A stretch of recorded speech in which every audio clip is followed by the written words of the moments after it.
Welcome back, everybody, to another episode of the Junkyard Dawgcast. I'm your host, Jordan Hill. We have another preview episode lined up for you on this Wednesday afternoon. Got Aaron Gershon from the Cat's Paws, our 247 site with the Kentucky Wildcats.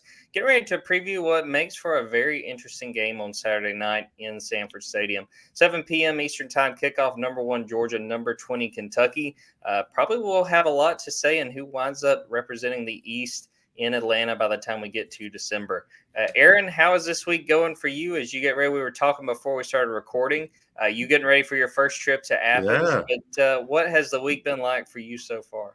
Well, first football game at Athens. I was at the Kentucky-Georgia basketball game that Georgia obviously won in February, and I've been to Athens. I think this is my third time, but regardless, I'm really excited to experience Sanford for the first time, and I think this should be a lot of fun. I know you guys have been playing at 3:30 a lot the last couple of years, so there haven't been that too many conference night games, so I'm sure it's going to be an incredible atmosphere. And I think at this point in the season, the two best, Georgia's still the team to beat in the SEC, but these are the two best teams in the SEC East right now. So it should be a lot of fun. No doubt about it. And I think it will make for a very interesting atmosphere, probably a fun one to be at on Saturday night. Aaron, let's dive in with this Kentucky team. Both these teams come into this game undefeated, 5-0. What do you feel like you know about this Kentucky team at this point in the season, and what's sort of the energy been like around the program, knowing that they're undefeated and they got a big game ahead of them this weekend? Well, I'd say we know a lot more about the defense still than there's still some things on offense to question, but defensively, man, this is I've talked about it, but under Mark Stoops, you don't really have to worry about defense. They're usually pretty good on that side of the ball. That's his bread and butter. And Brad White is one of the better defensive coordinators in the country. But this year, the depth they have, specifically in the front seven, with the defensive line, the outside backers, and then their two inside linebackers, is as good as I could remember here at Kentucky. They have so many different guys chipping in. It all starts, in the middle with Trevin Wallace and D'Eriq Jackson, both guys from the state of Georgia who have just been playing outstanding football so far this season, especially Wallace, who has 4 sacks from that inside backer position. He's extremely fast downhill. And then D'Eriq Jackson has been steady as it can get. And I thought he had his best game of the season last week, even had a sack coming off the edge. And then up front, Deion Walker's obviously the guy that everyone highlights because he's 6'6", 348. He kind of looks like Jordan Davis, a guy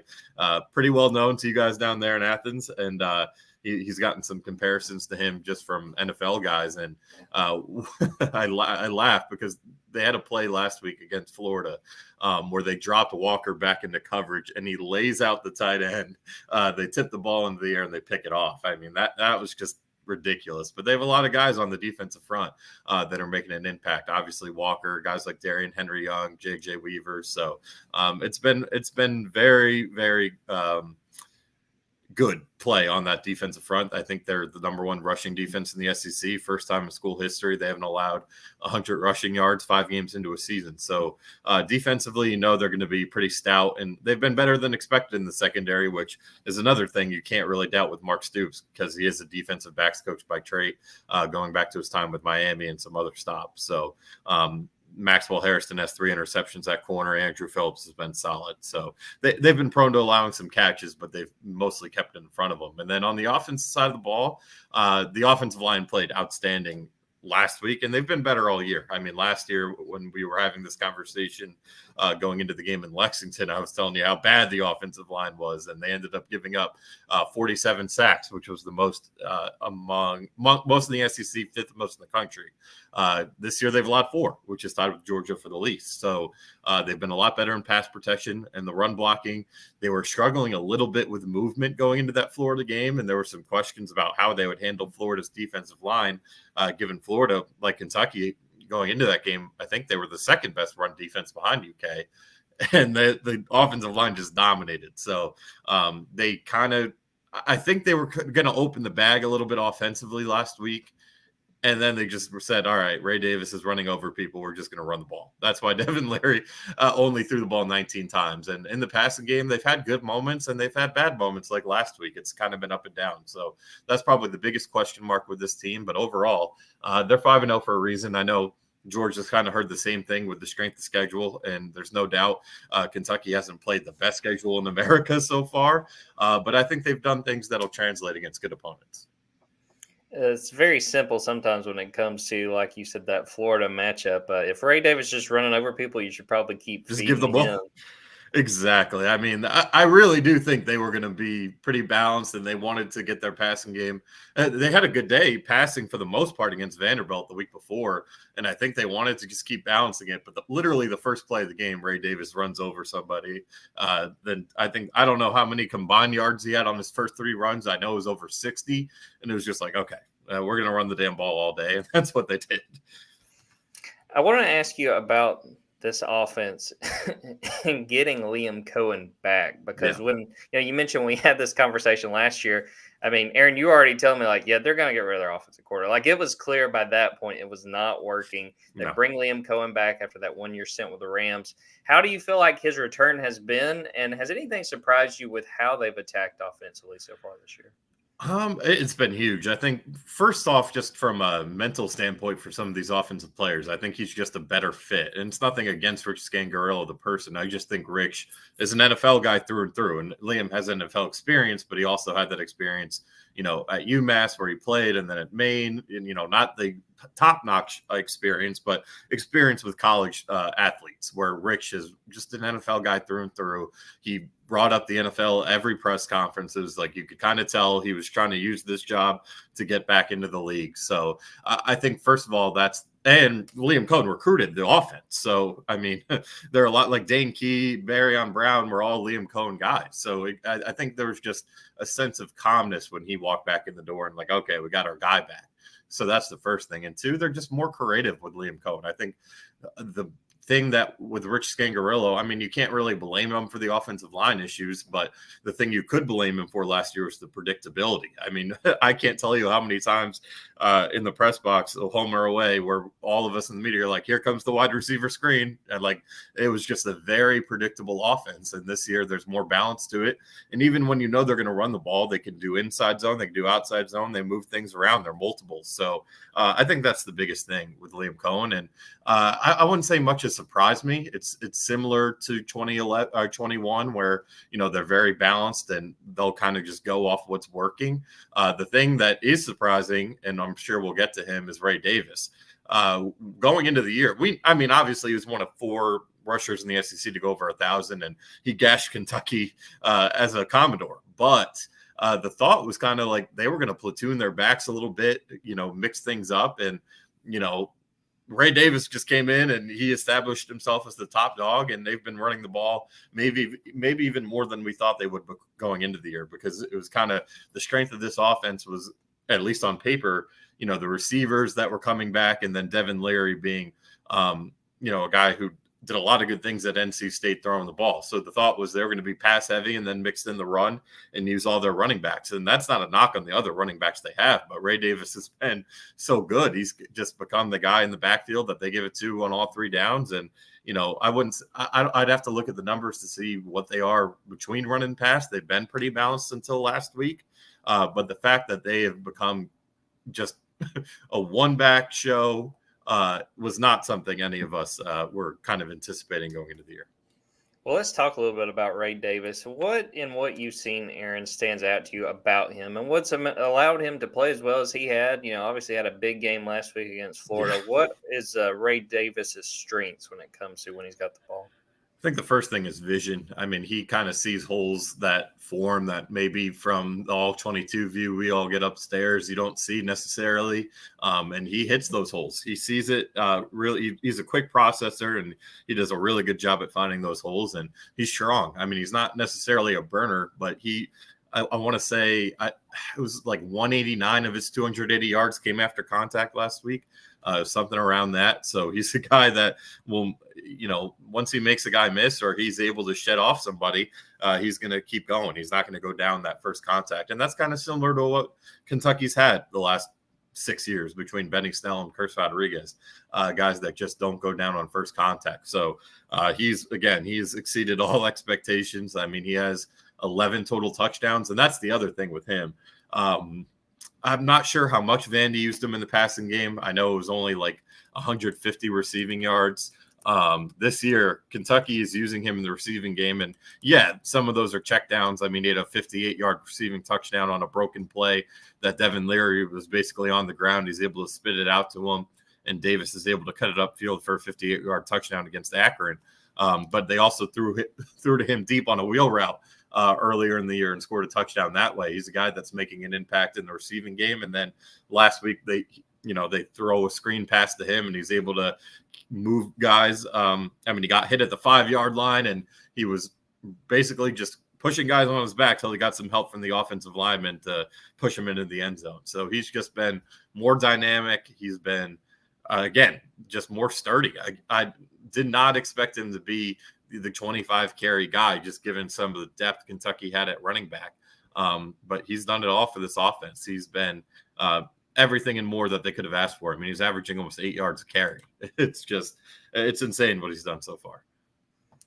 So let's talk a little bit about Devin Leary. He was a guy that I was really interested in coming into the conference from NC State. I've been banged up a little bit during his time with the Wolfpack. What are your impressions of how he's played so far? What do you feel like have been his strengths, and what are some of the areas you feel like he needs to improve going forward? Yeah, I'd label him as inconsistent so far, and I think you try to give him you hit it with him being banged up. He had the fibula injury. I believe it was the fibula last year that knocked him out halfway through the season. And, first couple of weeks, hadn't played football in 11 months. So I'm going to have a little bit of patience. But then, the performance last week was a little concerning. But, when he's been right, he's been very efficient. I mean, he's hitting on, he's putting balls in the right spot. I mean, I think in the second half of the first 2 weeks of the year, he only had like 4 incompletions combined. He kind of started slow and finished strong. And then he's just, when he's on, he's able to hit really from anywhere. His average depth of target is over 10 yards. So he's throwing it deep and he's effective that way. I mean, against Vanderbilt, he hit some really impressive deep throws to Barryon Brown and one to Dane Key. But there's been some just simple misfires. I mean, there have been plays where it looks like receivers have separation and he's missing them high, or his arm slot and he kind of side arms a little bit when he sees he has the lane, and those passes have ended up a little low and been tipped at the line of scrimmage. So I just label it as inconsistent as a passer. The one thing that he has been consistently good at, I think that's probably been the biggest strength of his game and the biggest reason Kentucky, is able to kind of survive his ups and downs, is he's really good in the pocket at avoiding pressure or getting out of pressure. I mean, the 4 sacks I mentioned, some of that, obviously you give a lot of credit to the guys up front, but some of those, man, Devin Leary is getting out of plays where it looks like he's on the ground. I mentioned the one against Akron. He had a play against Vanderbilt where he's under all types of duress and he's able to escape the pocket and run for a first down for 22 yards on 3rd and long. So, he's not a guy, he's not like Will Levis was 2 years ago where he could really run out of the pocket if you let him and make plays down the field, break tackles and all that. But he's a guy who's elusive. He's a guy that doesn't go down easily unless there's a free rusher or he just gets overpowered. He has not been going down. So I think there's still been some good on tape from Devin Leary. I don't think it's all been bad, but there's no doubt about it. He needs to be closer to the guy he was at NC State that threw for 35 touchdowns, 5 picks in 21. He entered 2022 as the preseason ACC Player of the Year. That talent is still in there somewhere. I don't think that for any quarterback that has it, it just goes away, but they need him to be more consistent. There's no doubt about it. Mentioning Devin Leary in the pocket, that's going to be something to watch for Georgia on Saturday. They've struggled a little bit when it comes to pass rush and getting home, and it sounds like Devin is not going to make that easy. No. Aaron, tell me a little bit about some of the other playmakers on offense, the names that Georgia fans should know, and what they sort of bring to the table on this Wildcats offense. Yeah, so it's interesting. It's a perfect segue because with Devin Leary, 11% of his passes that have gone incomplete have been drops. So Dane Key and Barryon Brown, who were really good as freshmen last year, Barryon broke the program's receiving yard for a freshman record and reception record, all freshmen, and then Dane Key broke the freshman touchdown record. So those two guys were excellent last year, and both of them have kind of gone through that sophomore slump that you see both in the NFL and here in college. And not that they've been bad. I mean, Barryon Brown still has 251 yards. I mentioned the Vanderbilt game. He had a 55-yard catch down the field, a 37-yard catch down the field. And as a returner, if you give him a chance, he could make something happen. He has 2 touchdowns in his short career, 1 this year. So it hasn't been bad. And then Dane Key has 2 touchdowns. He had a really nice catch in the end zone on a back shoulder fade against Vanderbilt. So hasn't been all bad, but both guys have 4 drops apiece, and they need better and more consistent play from those 2 guys if they want to go where they want to go. Then the guy who's been steady has been Tavion Robinson, the transfer from Virginia Tech a year ago, kind of played really well against non-conference opponents, struggled in SEC play, did not get along with Rich Scangarello, voiced that on social media, had like an unofficial suspension in the last game against Louisville. So, the coaching staff really challenged him to bring it on and off the field, and he's done it so far. He doesn't have any drops, 19 catches, 308 yards, and 3 touchdowns. So he's kind of been the steady guy for Devin Leary in that wide receiver room. And then at tight end, they're really talented with Jordan Dingle, Brendan Bates, and Josh Caddis, but they haven't really got him that much involved in the passing game, more so in the blocking game, though Dingle is over 100 yards on the season. So I think the kicker with this game, Tavion Robinson and Barryon Brown both came out of the game against Florida. Now, a little banged up. Now, the score might have had something to say about it. I heard Tavion did not practice yesterday, for what it's worth. Unlike, I see Kirby provides injury reports. It feels like everyone's Mark Stoops doesn't do injury updates. He says, we'll see. He is not giving anything away. But for my reporting, I heard that Tavion didn't practice yesterday. And Barryon was limited. So we'll see what that means. I know that both guys, Mark kind of said they could have gone back in, if they had to. So maybe they're just taking it easy with Tavion and Barryon, and they're going to play him. But if they don't play, Anthony Brown-Stevens, a freshman who really did a good job during fall camp and did a good job even in spring ball, is a guy I would expect to see. He had a 64-yard touchdown against Akron that was actually taken off the board for a holding up on the line of scrimmage. And then Dekel Crowdis, who doesn't have a catch yet this year, is a former 4-star guy that has a lot of speed. He had a 50-yard catch down the field against Mississippi State last year, but they haven't really gotten him all that much involved yet this year. So if those 2 guys can't go for whatever reason, those are the 2 that I expect to sub in. You mentioned the injury reports. Kirby's not much better. A lot of it is we're hopeful and we'll see. So, it may be a step above Mark, but it's not much. Yeah, it ain't much. I mean, Mark doesn't even he won't tell you any. I've been impressed with some of the injury reports from other places. I saw Billy Napier puts his on the bottom of the depth chart. Clark Lee over at Vandy will start a press conference with that, and I know the Big Ten mandated it. So I'm hoping for all of us writers' sake, we can get injury reports in college football and make our lives a hell of a lot easier. No doubt about that. Aaron, earlier on, you named some of the guys on defense and some of the players that stood out. What are the strengths of this defense, and where are some of those weaknesses that you're really going to be watching on Saturday when it comes to this matchup? I mean, it starts with stopping the run. They've been really, really good at stopping the run. They're really stingy. I think they're only averaging I would love to see what the yards per carry against them. I know it's, they're only averaging like 77 yards allowed per game on the ground. I mean, Florida, their biggest strength is obviously those 2 running backs with Trevor Etienne and Montrell Johnson. Those guys were held to a combined 69 yards last week. I mean, that's the type of thing that Kentucky's done consistently, really, for the last couple of years, stopping the run. But last year, they kind of struggled later in the year stopping the run. That number got inflated. It was something they put a huge emphasis on in the offseason to tightening up, and they've done that. And the other 2 things that they've really improved upon from last year is getting home to the quarterback. Last year, I think they only had 20 sacks all year.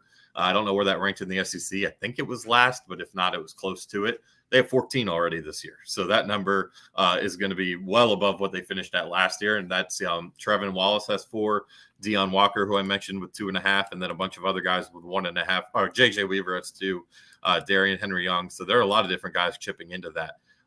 So really impressive there. And then the other thing is they've created a lot more turnovers. That was an issue last year. I forgot what they finished with as far as turnovers last year, but this year they're up to, I believe, 8 or 9. 5 interceptions. I think it's 8. 5 interceptions, 3 forced fumbles recovered. So they've done a really good job causing havoc, really, so far this season. As far as areas of weakness, I'd say the biggest thing is they're still giving up some passing yards. They've given up a couple chunk plays. I mean, last week they got beat deep won by Caleb Douglas, which it was tough. I mean, Andrew Phillips was probably a step behind Douglas, but Douglas did go up and make a really good play on the football that sometimes you got to tip your cap to. And then Ricky Pearsall definitely cooked them on one for a touchdown in the third quarter. But overall, for the most part, they've done a good job. But when they have allowed passes, keeping it in front of them, there's not many yards after catch. It's more so if they get beat deep, it's just getting beat and, high pointing the football or whatnot. So, that's an area they want to tighten up. It's a young secondary. Both Maxwell Harrison and Andrew Phillips, the starting corners, are first-year starters. Phillips started in the nickel. This is his first year starting outside, and then sometimes they'll move Phillips back into the nickel. They'll play Jordan Robinson, who's a former Division II transfer who pretty much redshirted his last year at Kentucky to get used to the SEC level. He's gotten beat a little bit, when he's been in there, but, that's to be expected. So he may not be a guy Georgia opts to pick on. And then at safety, they've been pretty strong. But again, sometimes they'll let some catches people make that play in front of them. So I am interested to see what their plan is for Brock Bowers. I don't know if you got to see the quotes from Mark Stoops. He compared him to Gronk, who he was with at Arizona back in the late 2000s or early 2010s, whatever that's even called. And then he had that quote where he's like, Brock's going to get his. It's like Michael Jordan. So there's a lot of high praise. I know last year Kentucky actually did a pretty good job with Bowers comparatively to the rest of the country. So I'm sure this is a game that number 19 has circled. But I'm interested to see if they're going to move Andrew Phillips and kind of have him shadow Bowers and then trust Jordan Robinson on the outside. So that's the matchup I'm a little concerned. I would be concerned about if I'm a Kentucky fan or a Kentucky coach, is just that can my DBs, my young DBs who make good plays on the ball, have done a lot of good things tackling, can they do enough to eliminate some of the catches that can turn into scores with some of the athleticism Georgia has? But I will say it is a little different with Georgia having two guys that Kentucky's played a lot in the past, with Ra Thomas and Dominic Lovett. So it's going to be interesting. That's the one matchup I think is probably the biggest concern for Kentucky's defense, especially the way Carson Beck is throwing the ball down the field. Definitely. We will take a quick break, come back, talk a little bit more specifically about this game and what we're expecting to see on Saturday.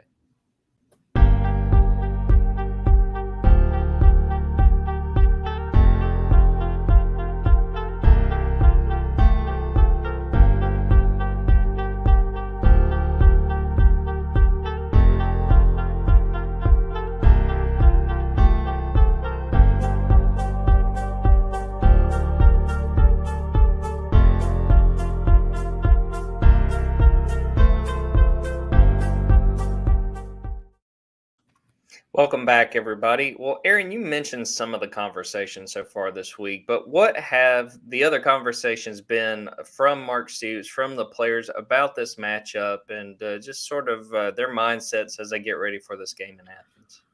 Yeah, I think it's a lot of focusing on the controllables and focusing on themselves. I think everyone in that building knows how good Georgia is, knows the immense talent that's on that roster. And I don't think they're going to come out and say some of the things that Georgia struggled with because they don't want anything going back to the best motivator in college football, Kirby Smart. But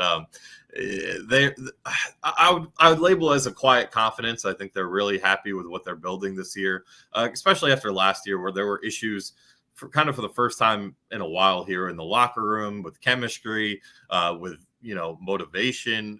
Some of that I think was last year was kind of the first year Kentucky had expectations. They were picked to finish second in the East at media days.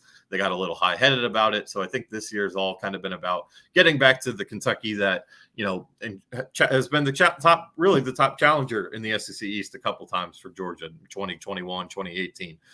They're just trying to get back to what they built this program on, which is being blue-collar, hardworking, extremely motivated at all times. So it's been a lot of self-talk, a lot of coach speak, for being honest. But I think the one thing that did stand out to me was yesterday with we get the offensive guys on Tuesday, we get the defensive guys Wednesday. So we'll talk to the defensive side tonight. But offensively, Liam Coen, I thought, had some interesting points. He was, asked about, he was obviously the offensive coordinator in 21, the last time Kentucky went to Athens, and that was probably the best defense of all these great Georgia defenses, so far, the 21 one. And he was kind of asked, like, what he learned from that. And he said, kind of, maybe you got to let it go and take your chances a little more. I mean, they were being extra cautious. He pretty much just being conservative, scared to make mistakes. He said, maybe you just got to let it rip a little bit, see what you can do. And, at the end of the day, he didn't say this, but I'm sure that's the thought that everyone has, is at the end of the day, no one's picking Kentucky to win this game. If they lose this game, I don't think no one's going to think of them less or more. If you win, it's an amazing opportunity to put yourselves on the map. If you lose, it's, kind of the expected result, and you get back to work and get ready for Missouri next week. But so he talked about a lot how maybe they were a little too conservative the last time they went to Georgia. Maybe this time they need to take their chances a little more. So that was really the only thing that stood out to me about this matchup that the coaches have said. I mean, we said in the first segment there, some of the quotes that Mark Stoops said about Brock Bowers, but we'll see what Brad White, the defensive coordinator, has to say about Georgia's offense tonight. But I think there is a quiet confidence. There is a good focus level. This team, you could definitely tell when you talk to some of their players and coaches compared to a year ago, is more confident, is more focused than they were a year ago. So, they're doing everything they can. This is obviously the biggest challenge in the sport right now. When you look to Saturday night's matchup, Aaron, what do you feel like has to go right for Kentucky to have a chance to win this game? And if you want to throw a score prediction in there, by all means, go for it. I think it starts with starting fast and kind of exploiting Georgia's struggles early in games this year, right? I think, what is it? Georgia's 17-17 in the first quarter. Is that right? So Kentucky, the last two games, has taken a 21-0 lead and 16-0 lead in the first quarter, and they've outscored opponents 47-0 before they've put any points on the board. So if Kentucky were to do something like that, I think they have a defense that can hold Georgia off compared to South Carolina, who has a terrible defense, and it kind of cracked in the second half.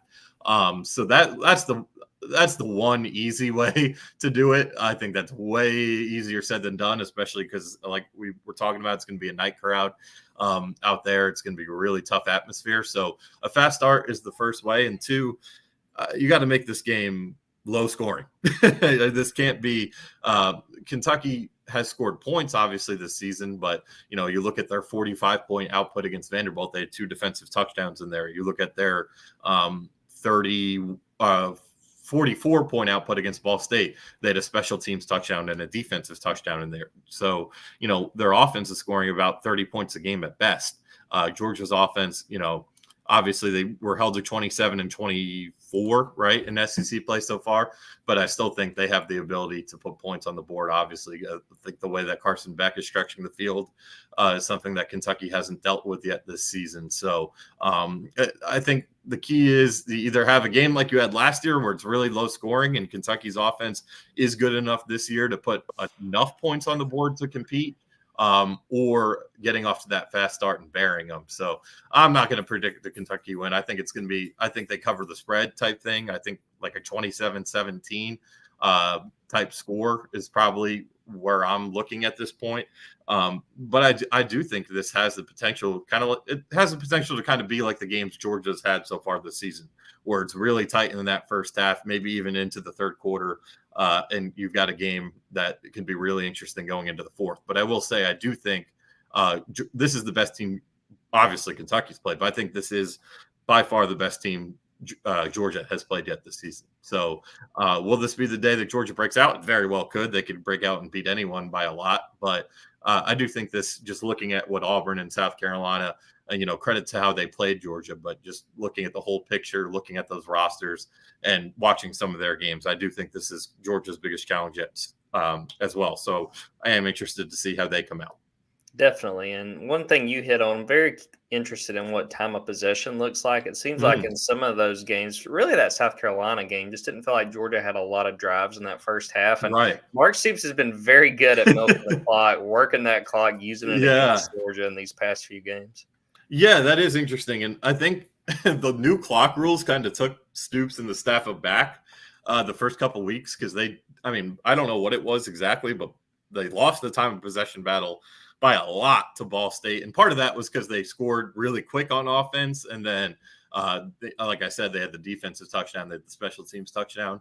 But EKU milked the clock against them week 2, which was by far their worst game so far this season. So time of possession, hasn't necessarily been great for Kentucky either this season. Not like what you're used to seeing with milking the clock, but part of that too is when you have defensive touchdowns and special teams touchdowns, like you're not going to complain that the time of possession isn't how you want it. So, but yeah, we've definitely heard I know Chip Kelly had kind of the best quote about the clock with selling commercials, but we've definitely heard the clock complaints and the time of possession complaints up here so far this season. Yeah, it seems like Kirby's been asked about it a lot. I think you were looking at my notes, Aaron, because I got 28-17. Oh, wow, we're right there. Right there. I think Kentucky covers, but I just don't think that they've quite got the talent to beat Georgia. I'll roll out some of the other folks on our board. Ben Wolk's got Georgia 34-10, and Kip Adams has 30-17. So a few of us have a very competitive game, and I think even if the final score – even if it isn't that close, I think this will be a very tight contest. Again, it's another matchup where I feel like the fact it's at home for Georgia certainly hurts Kentucky's chances of being able to pull this one off. Oh, there's no doubt about it, especially it being at night and where, I'm not a huge believer in the game times being that big of a difference, but, there's a little bit of a difference when it is Sanford Stadium at night. And also Kentucky has played 3 noon games, 11 a.m. out in Vanderbilt, but, 3 of the noon Eastern time slots this season. They have played 1 night game, but that was against Akron. So we'll see how they, kind of go through a day at a hotel, try to stay up, get ready for this game. But yeah, I think 28-17. I like your score prediction the best out of those, not because it's the closest, but Kentucky's defense hasn't allowed more than 30 points in a game since the Tennessee game last year. And that was the only time all of last year they allowed 30 points in a game. And then this unit obviously hasn't done it yet either. I know they gave up 28 to Vandy, but a lot of those were, 2 of those scores were in garbage time with the backups on the field. So that's why I think if Kentucky can hold them under 30, they'll give themselves a chance to win this game. But I don't think they will. I think that's just the way to give themselves a chance. Definitely. Well, Aaron, I really appreciate you popping on and giving us some time. Let us know, anyone listening out there where they can follow you guys, everything going on, and anything you guys are working on over at the Cat's Paws that they may be interested in. Yeah, I appreciate that. And it's a Gershon 99 at Twitter is always the best spot to find me. As you know, Cat's Paws 247 site. We're always, covering both teams. We'll have basketball kind of ramping up here too. So it's kind of that crossover season where there'll be a lot of coverage from both sports. And then locally, Cat's Paws Magazine bi-weekly here is going, during the seasons is bi-weekly. It's every 6 weeks during the off season for basketball, football. And then the basketball yearbook just got released. The football yearbook's still there. Might be a good year to have that football yearbook with, even if they lose this game, the last 2 times they've started 5-0, they've finished with 10 wins. So it should be a better athletic season here in Lexington than the one they had last year, between the basketball team having a rough go and then the football team taking a little bit of a step back. So I appreciate anyone checking out our stuff as always. We will wrap it up right there. Again, thanks to Aaron for popping on. Appreciate everyone who's watching this live, everyone who's listening to it after the fact. Be sure, if you haven't already, go to Dawgs247.com. Got a VIP sale right now, 2 months for only $1. So go make sure and sign up for that while you can. Dawgs247 on YouTube. Go subscribe. If you like this podcast, make sure you subscribe, rate, review. Let us know what you think. Let all your Georgia fans in your life, let them know about this podcast. Make sure they check it out. So for Aaron Gershon, I am Jordan Hill. Until next time, take care, everybody.